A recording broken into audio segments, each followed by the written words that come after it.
तो क्या आदमी एटीएम बनकर रह गया है? तो मैं आज इस समाज से और अपने सुनने वालों से ये प्रश्न पूछता हूं कि क्या शादी के टाइम दुल्हन एटीएम बनकर रह गई है? तो कोर्ट्स को ये हिदायत होनी चाहिए और एक एक्ट में प्रोविजन होना चाहिए कि अगर आपने ये झूठा मुकदमा कराया है, दहेज मांगने वाले अक्सर नहीं, in most of the times अपनी हैसियत के ऊपर चले जाते हैं और नाम इसको ये दे देते हैं कि भाई आप जो भी तो दे रहे हैं अपनी बच्ची को दे रहे हैं, उसी के तो काम आएगा। ये इस देश में हिंदू सांप्रदायिकवाद पर रोक लगनी चाहिए, उसको चेक होना चाहिए। जवाब है यस। लेकिन तो साथियों, बेंगलुरु के अतुल सुभाष के मामले ने तूल पकड़ लिया है, जिन्होंने सुसाइड करने से पहले एक लगभग 25 पेज का सुसाइड नोट, बड़ा ही एलैबोरेट सुसाइड नोट लिखा है। अपनी पत्नी और परिवार और पूरी न्याय व्यवस्था को उस पर उन्होंने कटघरे में लाकर खड़ा किया है। बगल में एक स्लेट या किसी तख्ती पर या किसी पेपर पर उन्होंने स्क्रिबल किया है, न्याय अभी बाकी है। और सोशल मीडिया पर एक जंग छिड़ गई है, एक बहस छिड़ गई है और समाज दो हिस्सों में बंट गया है। एक मूलतः महिलाओं के पक्ष, महिलाओं, मैं ये नहीं कह रहा उतनी उनकी पत्नी निकिता सिंघानिया के पक्ष में है, तो ऐसे में समाज एक महिलाओं के पक्ष में अपना ओपिनियन रख रहा है, जिसको आप फेमिनिस्ट कह सकते हैं। और दूसरा जो गुट है वो ये कह रहा है कि क्या आदमी एटीएम मशीन बनकर रह गया है और कानून के दुरुपयोग की बात कर रहा है। और ऑनरेबल सुप्रीम कोर्ट ने इसको एक अपने अलग अलग जजमेंट्स में, एक जजमेंट में तो इसको मैट्रिमोनियल एक्सटॉर्शन तक कहा है। तो बतौर एक सामाजिक और कानूनी वक्ता, एक सोशल एंड लीगल कमेंटेटर, दोनों एस्पेक्ट्स आप लोगों के सामने डिस्कस करूंगा, जिसमें मेरा कोई ओपिनियन नहीं होगा, लेकिन एक लार्जर पिक्चर डिस्कस करूंगा और साथ में इसका एक बड़ा आसान उपाय भी दूंगा। मेरी बस अच्छाई या बुराई यह है कि किसी भी घटना को मैं आइसोलेशन में नहीं देखता हूं, होलिस्टिकली देखता हूं, उसका पूरा उसका बर्थ देखता हूं, उसका प्रोग्रेशन देखता हूं, कहां से ऐसी चीजें शुरू होती हैं वो देखता हूं। तो हो सकता है वीडियो थोड़ा सा लंबा हो जाए, लेकिन कोशिश करूंगा कि हर चीज इसमें समेट के ले आऊं और सॉल्यूशन के साथ।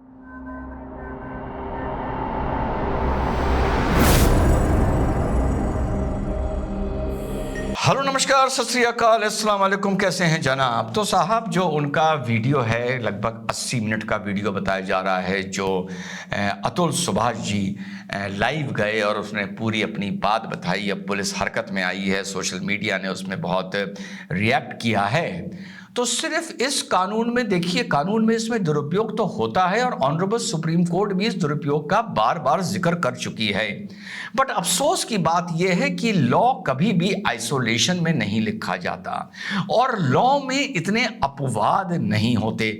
और अपवाद भले हों, लेकिन लॉ का जो लीगल प्रोसेस का जो कोर्स है, जिसको कहा जाता है the law will take its own course, उसको आप कभी भी लांघ नहीं सकते। ये मैं उनकी बात कर रहा हूं जो कानून के इस वेब में या इस धारा में, इस भंवर में फंस चुके हैं, जिस तरह इसमें अतुल सुभाष फंस चुके थे। यहां पर यह समझने में आया कि जो 3 करोड़ रुपए मांगे गए थे वो एलिमनी के नहीं मांगे गए थे, वो 8 मुकदमे अलग अलग तरीके से इनके ऊपर चल रहे थे, अतुल सुभाष के ऊपर चल रहे थे, उसको फाइनली सेटल कराने के लिए मांगे गए थे। ये बात हो गया, ये किस्सा, ये फैक्ट्स हो गए। अब एक होलिस्टिक ओपिनियन लेके चलते हैं as a social legal commentator. इसी में एक चीज ये आई कि क्या आदमी एटीएम बनकर रह गया है, ऑटोमेटेड टेलर मशीन, जिसको ये भी कहा जाता है एनी टाइम मनी, एक नॉर्मल स्लैंगिश लैंग्वेज में। तो क्या आदमी एटीएम बनकर रह गया है?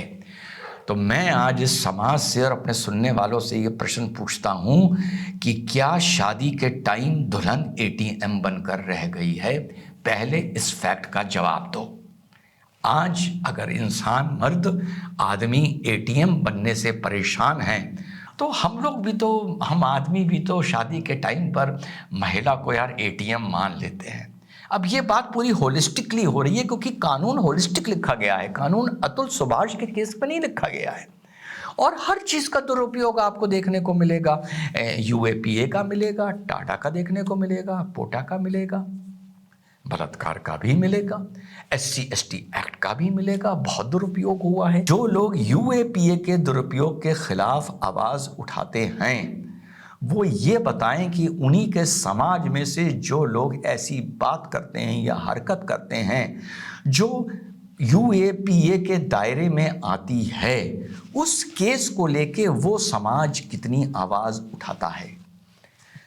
जो लोग अतुल सुभाष के केस पर आता हूं, अतुल सुभाष के केस को जो उसके साथ हुआ, जिस तरह से उसे परेशान हैरेस किया गया, आवाज उठाते हैं, वो अपने दिल पे हाथ रख के ये बोलें कि उनके परिवार में जब कोई शादी हुई थी तो उन्होंने, मैं कोई इलेबरेट दहेज की बात नहीं कर रहा कि आप 2 करोड़ दीजिए, 5 करोड़ दीजिए। हर आदमी अपनी हैसियत के हिसाब से भी दहेज मांगता है और एक आदमी अपनी हैसियत के हिसाब से अपनी बेटी की शादी करता है। लेकिन दहेज मांगने वाले अक्सर नहीं, in most of the times अपनी हैसियत के ऊपर चले जाते हैं और नाम इसको ये दे देते हैं कि भाई आप जो भी तो दे रहे हैं अपनी बच्ची को दे रहे हैं, उसी के तो काम आएगा। उनकी बच्ची है यार, तुम उनको क्यों अकल दे रहे हो कि उनकी बच्ची के पास तुम्हारे पास कौन सी गाड़ी बात आएगी। खुद मोटरसाइकिल पे चल रहे हो, 10 लाख की कार की उम्मीद कर रहे हो। खुद 10 लाख की कार पे चल रहे हो, 25 लाख की गाड़ी की उम्मीद कर रहे हो। खुद 25 लाख की गाड़ी पर चल रहे हो, 1 करोड़ की गाड़ी की उम्मीद कर रहे हो और फिर कह देते हो भाई आपकी बच्ची के तो काम आएगी। ये बड़ा अच्छा एक स्टेटमेंट हम लोगों ने बना लिया है। मैं सारी चीज़ों को मिक्स करके आप लोगों के सामने चल रहा हूँ।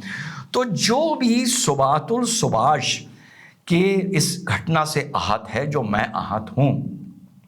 अभी हम कुछ दिन पहले एक एंगेजमेंट में हमें इनवाइट किया गया था बनारस के लिए, हमारे बड़े क्लोज लोग थे। तो हमको पता चला कि उन्होंने हमारे लिए 10 कमरे बुक कराए और मुझसे भी कहा गया कि भैया आपके लिए मैंने स्वीट बुक, वहाँ पर आपकी फैमिली जाएगी, आपके लिए मैंने वहाँ पर स्वीट बुक करा दिया है। यार यकीन करो, जो मैं आप लोगों से बोल रहा हूँ, कहो गीता और कुरान उठा लूँ।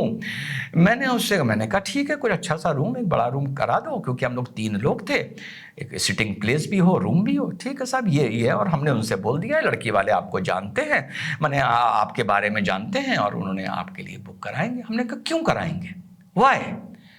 उनके मेरे कोई संबंध नहीं है, उनका मेरा कोई रिश्ता नहीं है।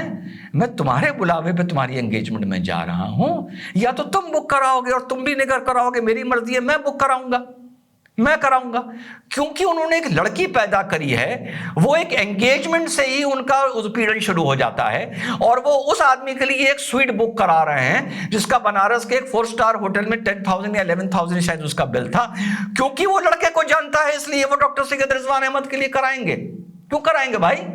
उत्पीड़न तो पर यहीं से शुरू हो गया टेक्निकली। भैया तुम अपने रिश्तेदार लेके पहुंच जाओ, वो अपना रूम बुक करा ले, लड़की वाले अपने रिश्तेदार पर लेके पहुंच जाए, वो अपना रूम करा ले। मैंने कहा यार ये मान लो कि जो मैं 11,000 रुपए रूम में दे रहा हूं अपनी जेब से, मैं लड़की से पैसा नहीं ले सकता। मेरे हिसाब से ये एक डाउरी का हिस्सा है या लड़की वालों को दबाने का हिस्सा है या मेरे एथिक्स के खिलाफ है। और अगर ज्यादा बात है तो वो लड़की वाले मान ले कि मैंने 11,000 रुपए उनको शगन दिया और मैं शगन लड़के वालों को भी दे के आया।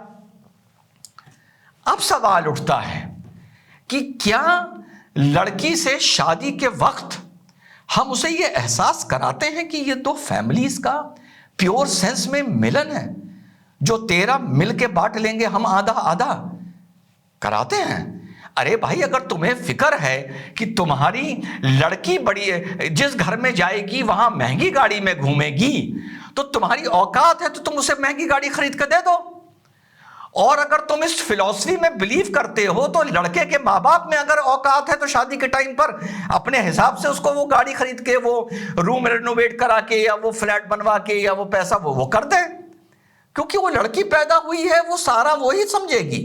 और बाद में कह दिया जाता है कमाने तो लड़का जाता है, घर में रहना भी फुल टाइम जॉब है, घर में रहना भी फुल टाइम थैंकलेस जॉब है। अब इसमें बात आ जाती है स्त्री धन की। स्त्री धन भारतीय संस्कृति से चीज जुड़ी हुई है, सनातन संस्कृति से भी जुड़ी हुई है, यूं बताते हैं। तो स्त्री धन आदमी अपनी बच्ची को क्या दे रहा है ये उसका सब्जेक्ट है।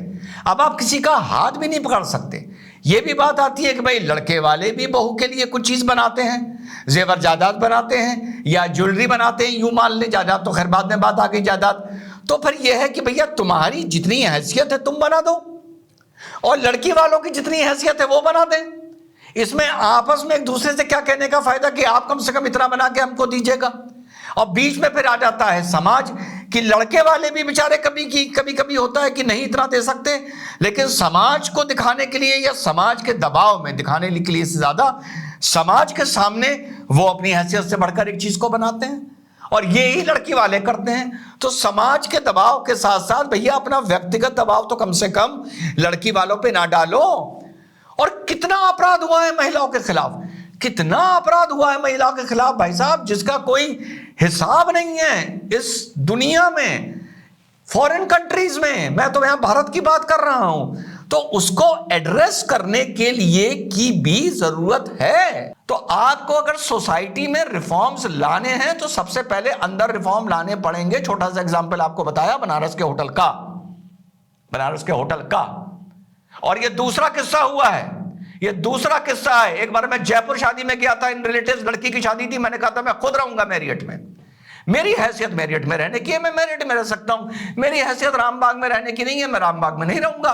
तुम्हारी हैसियत का मैं तुम छोटे होटल में जाकर रह लो, 300 रुपए से लेकर 30,000 रुपए रूम तक का होटल है जयपुर में, जाओ रहो वहां पर, क्योंकि वो लड़की वाले हैं, वो तुम्हारा यही तो शोषण है, यही तो वो देखते हैं। और उसके बाद एक समाज खड़ा होता है, उसके बाद वकील आ जाते हैं, उसके बाद लॉ का तोड़ना आ जाता है। मूल बात का जवाब दो, इस देश में डाउरी ली जाती है या नहीं? हाँ, इस देश में इस मारे डाउरी एक्ट होने चाहिए। इस देश में देश विरोधी ताकत और लोग और हैं, हाँ या ना? हाँ, इसलिए इस देश में यूएपीए होना चाहिए। ये मूल है, ये जेनेसिस है, बाकी स्पीशीज हैं। पहले जड़ को ठीक करो, पत्ते अपने आप ठीक होने लगेंगे।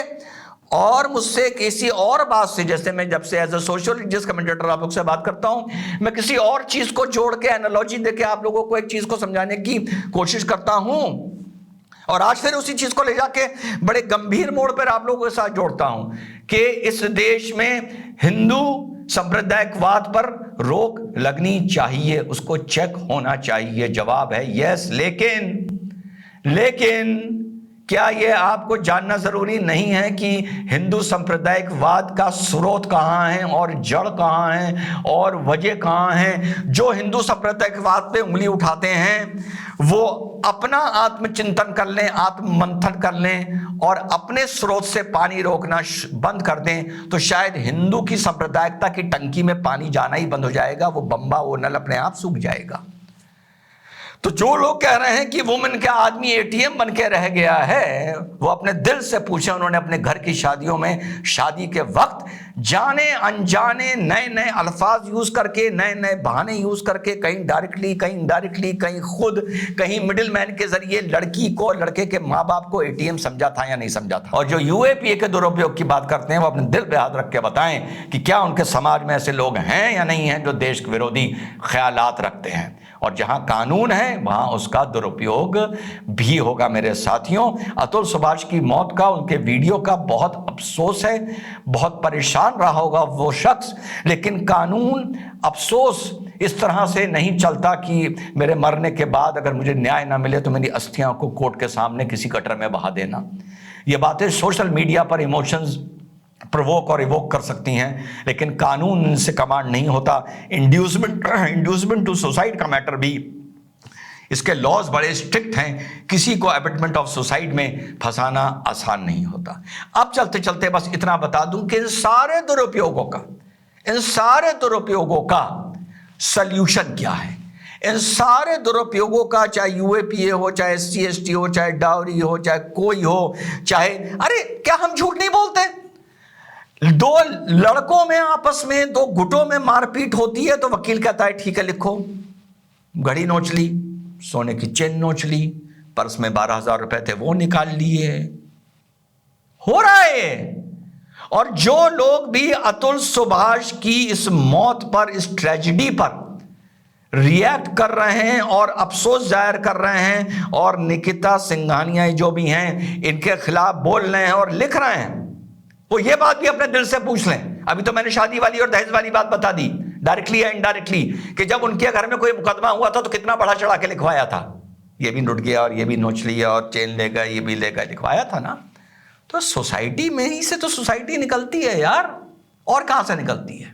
तो इसका सल्यूशन ये है कि गवर्नमेंट हर एक्ट में एक प्रोविजन दे, हर एक्ट में एक प्रोविजन दे। Law will always take its own course, law में एक्सेप्शंस नहीं होने चाहिए, ठीक। लेकिन फाइनल जजमेंट के बाद अगर ये चीज कोर्ट को भी ये हिदायत हो कि आप फाइनल जजमेंट में अगर किसी को बरी कर रहे हो, चाहे वो आप बरी कर रहे हो इसलिए कि सबूतों के अभाव में बरी किया जा रहा है, ये भी बड़ी टेक्निकल चीज है लॉ की, कि कोर्ट को पता है कि बेटा तूने ही कांड किया है, लेकिन सबूतों के अभाव में तुझे बस मैं बख्श रहा हूं, ये अलग ऑर्डर लिखा जाता है। और ये आदमी पूर्णतः बेगुनाह था, ये अलग ऑर्डर लिखा जाता है। वर्डिंग एंड में जजमेंट सेम होता है कि तू जा अपने घर, तू बरी किया गया, लेकिन इसकी जो भाषा होती है, जो इसका पूरा जो समरी होती है वो अलग होती है, दोनों की, सबूतों का अभाव और पूर्णतः बेगुनाह। तो कोर्ट्स को ये हिदायत होनी चाहिए और एक एक्ट में प्रोविजन होना चाहिए कि अगर आपने ये झूठा मुकदमा कराया है और कोर्ट्स अपने फाइनल जजमेंट पर इसमें कोई टिप्पणी, मजबूत टिप्पणी करते हैं, जुडिशरी और can always be trend for new trends करती है, और जुडिशरी ये रिकमेंड कर देती है कि इस आदमी पर मुकदमा चलना चाहिए जिसने झूठा मुकदमा करवाकर इस आदमी को परेशान किया, और इससे इतना कंपनसेशन तो लिया ही जाए एज अ टॉर्ट या एज अ सिविल रॉन्ग, और इस पर एक क्रिमिनल प्रोसीडिंग भी चलाई जाए क्योंकि उसने एक आदमी को परेशान करने के अलावा जुडिशियल लॉ ऑफ जस्टिस का दुरुपयोग, व्हील ऑफ जस्टिस का दुरुपयोग किया और कोर्ट का समय खराब किया, स्टेट का समय खराब किया, तो इन धाराओं पे उसका मुकदमा चलेगा। तो आपने जो झूठा मुकदमा किया, कोर्ट के रिकमेंडेशन पर उस आदमी को हैवी कंपनसेशन मिलने का प्रोविजन होना चाहिए, और साथ में यह भी होना चाहिए कि इस पर इस एक्ट की इस धारा के तहत मुकदमा चला जाए, and then the tables will turn, कि रिवर्स में मुकदमा चलना शुरू होगा और उसमें भी पेनल प्रोविजन होगा, यानी उसमें भी सजा होगी मॉनेटरी कंपनसेशन के अलावा। अब कितनी होगी, क्या होगी, इसको आगे पीछे करके government, but this should be a very strong part of any act. अब इसमें सिर्फ एक लकूना आ जाता है कि यूएपीए गवर्नमेंट लगाती है, ये जितनी मैंने चीजें आपको बताई ये प्राइवेट आदमी लगाता है, तो वहां तो ये चीज वर्क कर सकती है। यूएपीए टाइप के केसेस में कैसे वर्क करेगी दिस गॉड नोज, बट मोटा मोटा बता दूं कि ऐसा एक प्रोविजन, बड़ा स्ट्रॉन्ग चेक एंड बैलेंस होना चाहिए कि झूठा मुकदमा कराने से पहले आदमी डरे, चाहे वो कुछ भी हो। तो जैसा मैंने कहा पहले बोला कि भाई कितना अपराध हुआ है महिलाओं के साथ, हर तरीके का उसको एड्रेस करने की जरूरत है। तो उसका मतलब यह नहीं है कि अतुल सुभाष जी के इस अफसोसनाक, इस ट्रेजेडी पर आप ये कहें कि आप लॉ को डाइल्यूट कर दीजिए। लॉ डाइल्यूट हो गया तो पता है क्या होगा महिलाओं का, चाहे वो कोई भी लॉ हो, वो डाउरी का हो, वो शोषण का हो, बलात्कार का हो, मॉलेस्टेशन का हो, अगर ये डाइल्यूट हो गया तो ये जितना भी मैं लोगों के कमेंट सुन रहा हूं और मैंने डिबेट्स में देखा, मैं क्योंकि बाहर था, कि साहब ये law should be diluted. No, law dilute नहीं होना चाहिए, लॉ स्ट्रिक्ट होना चाहिए, इंप्लीमेंटेशन और स्ट्रांग होना चाहिए। लेकिन जैसा मैंने बताया कि झूठा मुकदमे पर बड़ा स्ट्रिक्ट रिएक्शन आना चाहिए लॉ की ही तरफ से, और टेबल पलट जानी चाहिए कि जिस महिला ने भी पति पर, उसके रिश्तेदारों पर, कहीं पर कोई गलत मुकदमा किया, यानी उसने यूं समझिए कि 5 आदमियों के एक मुकदमे में नाम लिखा है, जो अक्सर लिखा दिए जाते हैं, मैं मानता हूं, मैं तो देखता हूं ना, 5 आदमियों के, और ये स्टैब्लिश हुआ चार्जशीट में या ट्रायल में कि भाई देखो, 2 ने तो ये अपराध किया था, 2 ने तो डाउरी के लिए उसको परेशान किया था, लेकिन जो ये 3 लोगों के नाम जबरदस्ती लिखा दिए गए, छोटी बहन का लिखा दिया गया, छोटा भाई का लिखा दिया गया, भाई कहीं हॉस्टल में पढ़ रहा था, भाई एक एग्जांपल दे रहा हूं, तो 5 में से भाई 2 लोग तो सही थे, इस लड़की को डाउरी के लिए परेशान कर रहे थे, वो अलग है। लेकिन जो तुमने 3 पर, बड़ी प्रैक्टिकल बात बता रहा हूं, झूठा मुकदमा लिखाया, तो उन 2 को तो डाउरी लेने के लिए सजा हो जाएगी, लेकिन इन 3 को पुलिस चार्जशीट में या ट्रायल के बाद अगर बाइज्जत बरी कर दिया गया और ये पाया गया कि इनको झूठा फंसाया जा रहा था, तो उसी मुकदमे में एक दूसरा मुकदमा भी चलेगा। उन 5 में से 2 को उस लड़की की एफआईआर पर सजा हो रही होगी, लेकिन उस लड़की को भी जवाब देना होगा कि इन 3 का नाम क्यों लिखा, और वो लड़की भी इन 3 का मुकदमा झेल रही होगी। तो इससे होगा क्या कि झूठे मुकदमे भी कंट्रोल होंगे, और एक मुकदमे में जितनों का नाम लिख दिया जाता है, सामूहिक कम से कम वो भी कंट्रोल होगा। जय हिंद, वंदे मातरम, खुदा हाफिज।